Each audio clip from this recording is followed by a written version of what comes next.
Hey everyone, so in this video, I'm going to show you how to link Cashapp with your Capital One bank account. So if you haven't signed up for Cashapp just yet, you can use my link down below, and if you do sign up, we'll each get $5 instantly deposited into our accounts. So once you sign up for Cashapp, you're going to reach a page that looks like this here. When you log in, go ahead and click on the profile image on the upper right hand corner, and then scroll down to where it says linked banks. Go ahead and click on linked banks, and now if you don't see the word linked banks, you're going to see a word called like linked cards. You need to link your debit card in order to link your bank. So as you can see here, I do have my debit card linked up already. Go ahead and click on link bank from here, and then click on continue.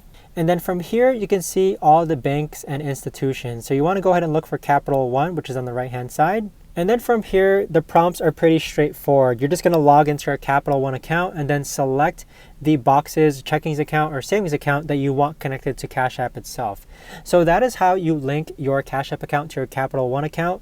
I hope you found this video helpful. And again, if you haven't signed up for Cashapp just yet, you can use my link down below. And once you do sign up, we'll each instantly both get $5 deposited into our accounts.